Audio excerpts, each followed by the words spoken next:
Yeah, for me, it was, I always loved business.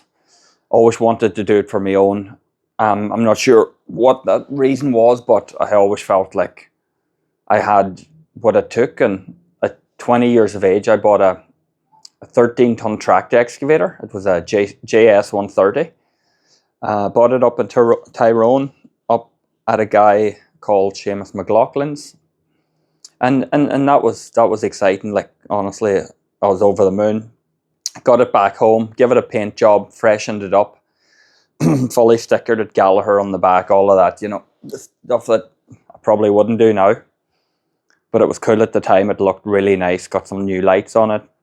And the plan was to do some contracting, do some local farmers work, do some builders work. My brother still is a residential builder, so I had him up to get some work for it, got it working, and yeah, it was grand doing bits and pieces. Didn't really set the world on fire or anything like that, but it was good fun. I had to get a tractor then and low loader for moving it around, because really it wasn't so much about practicality or business sense. It was more so, how do I be seen? How do I be seen driving around with this new excavator on the back? Because I would literally go to do a job for someone that might be a 1 or 2 days. It probably didn't even make financial sense to go and do it. I wouldn't charge some float hire. I wouldn't charge anything. It was just probably, I think, about 250 or 300 euro for the day. So it didn't make financial sense, but I just wanted it. So it was a good idea at the time, I think. But yeah, that was it. That didn't set the world on fire. It went okay. Probably not as good as having a job, but it set me up in a bit of experience in business. So in the meantime, I got diagnosed with a tumor, which put me in hospital for a year and a half. So that was the end of being fit to work for that period of time. So after I had got myself sorted out, went through several operations and radiotherapy treatment, a year and a half later, I was like, life is too short and I feel like I want to get away. I want to go traveling. So I parked up the machine and I went to New Zealand for a year, worked for a guy driving his excavator, and then eventually stopped in Australia for 3 months. On the way back, that was the plan. Plan was to move back to Ireland and do my, contracting again. But when I seen the opportunities and how nice it was over in Australia, I was like, I'm going to stay for a bit longer. And I ended up staying. I'm still there, and that is 15 years later. So in the meantime, I had, the next step, a year and a half in, I set up my own contracting business in Australia, and it took off a lot quicker than the one I had set up in Ireland. But it had taken off a lot quicker, which is a good thing, but also a double-edged sword, because you're going to have to learn pretty fast and pretty severely on the job when business takes off, because it's not just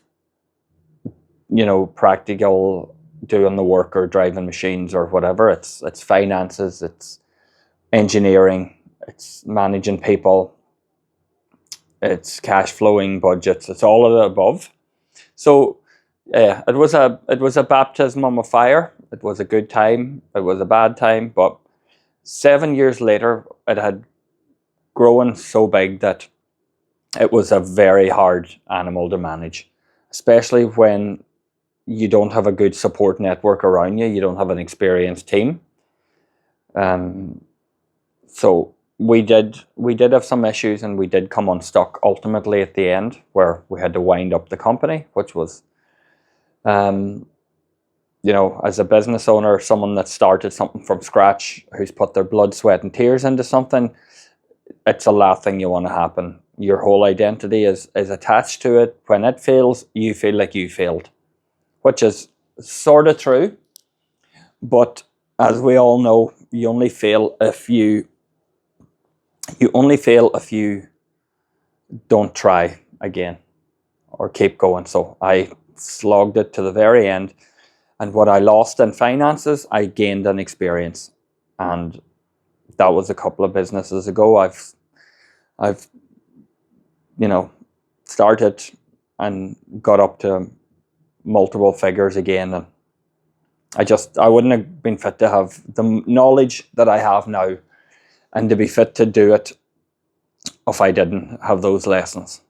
Because you're going to find out quick about who you should work for, who you shouldn't work for, how much work you can take on based on the team around you and based on the pool of talent that you can pull from when you get really busy. Because we had six projects spaced all over the top end of Australia, 1,500 kilometres apart.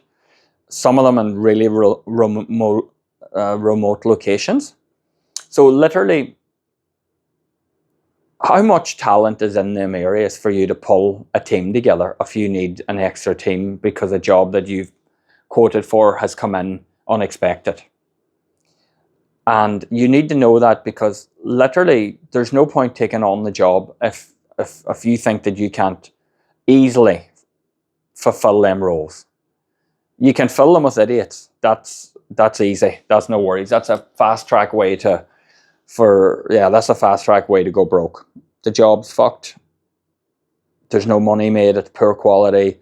Your reputation's damaged. All of the above. So that's something to consider.